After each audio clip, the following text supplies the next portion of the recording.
We recently spent a night in beautiful Charleston, South Carolina, at the Hampton Inn Charleston Historic District. We're going to give you a full tour and review of that property. But first, a bit about why we love Charleston. By the way, for our regular viewers who may be curious, my wife Alice is slowly healing from her recent bout with bronchitis. Her voice is still raspy, so she's edited this video together and asked me to do all the narration, for which she has agreed to double my pay. Anyway, she should be back in the next video, Lord willing. There's a lot to love about Charleston, South Carolina. The city is filled with so much beauty and history. We've toured this city on foot and by tour bus and by horse and carriage. We've seen so much and learned so much about Charleston. Here in this clip, we're about to pass Rainbow Row, a block of historic homes built in the 1700s and 1800s that were painted a variety of pastel colors when they were refurbished in the 1930s and 40s.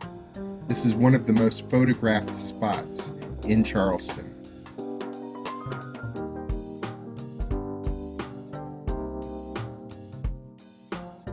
Those historic houses aren't far from the Charleston Battery, a defensive seawall that's now used primarily as a raised walkway overlooking the Charleston Harbor.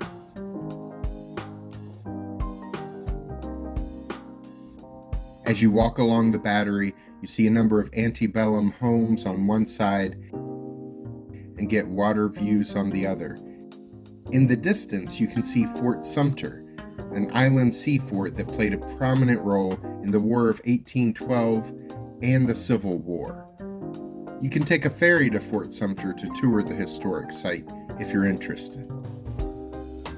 There's a lot to see in Charleston, and we highly recommend this popular southern destination. Now we turn to the Hampton Inn Charleston Historic District. This is the only hotel in the city that's actually housed in an antebellum building. The hotel is in a restored building that dates back to 1860, and it used to be used as a railroad warehouse.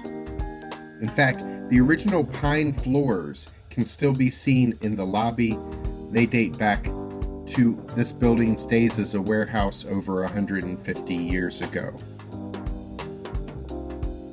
The lobby had a lot of inviting seating to relax in throughout the day. It's also where breakfast takes place each morning. More on that in a moment.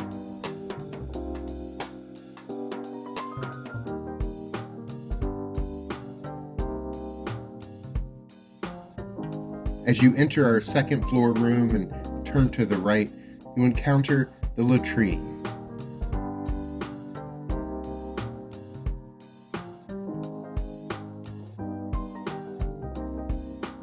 It was clean and stocked with all the usual toiletries and towels.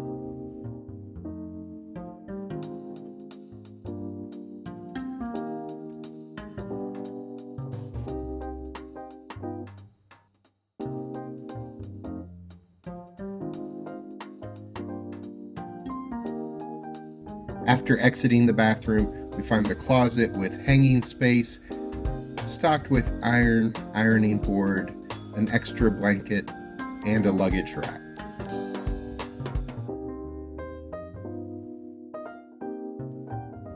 This room has 2 queen beds with 4 pillows on each bed.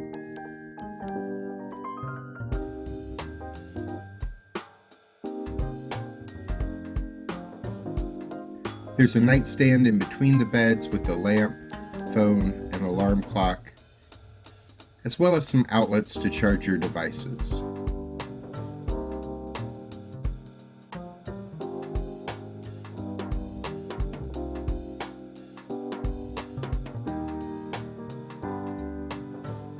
Next to the beds is a desk with a rolling office chair.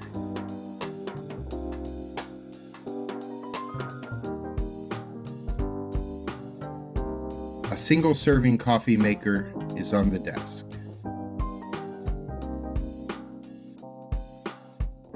Our window gave us a view of the courtyard, which we will tour in a moment.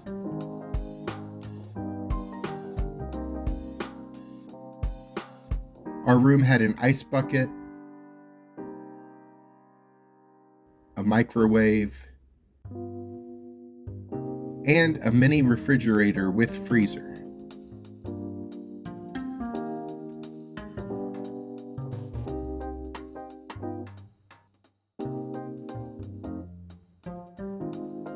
There's a TV on a dresser,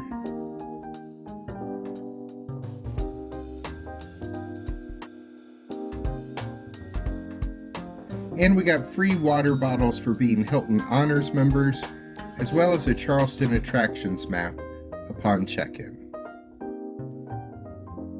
Back in the lobby the next morning, it's breakfast time. All guests have access to a complimentary hot breakfast. It features eggs, sausage, oatmeal, a waffle maker, plus muffins, cereal, and fruit.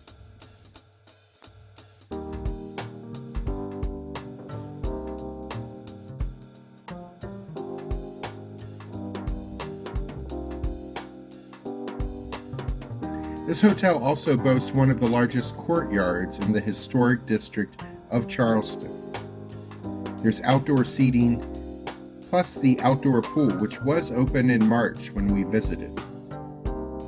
One brave soul got in the water while we were out there, and he confirmed for us that it was indeed cold.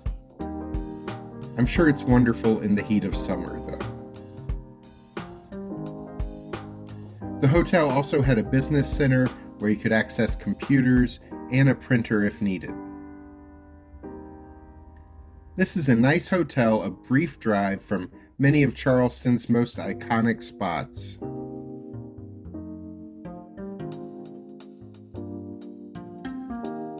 And it has a lot of restaurants in walking distance.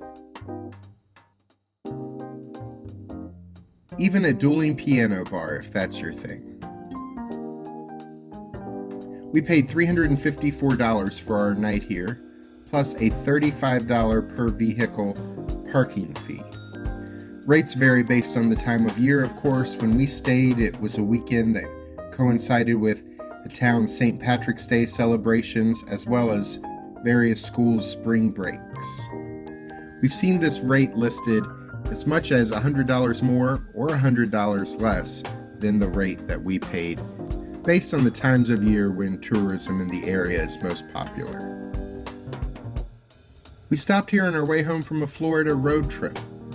As we left, we made sure to stop at Buc-ee's, where we got to meet Bucky in person for the first time. We even stopped off at an old favorite, south of the border. If you want to know more about why we always try to stop at Buc-ee's or south of the border, we'll include our links to videos about those establishments in the description below. Also, click the links at the end of this video to see videos about our previous stays in Charleston, including the day we spent touring Charleston by bus and horse and carriage. We saw the Battery, a Revolutionary War dungeon, a plantation. We were able to cram so much into that one-day visit. You can see it all by clicking the link for the One Day in Charleston video. Or see the other video to learn about the other hotel we stayed in on our previous visit to Charleston. Thanks for watching. Be sure to click the subscribe button and the notification bell so we can see you the next time we're traveling through.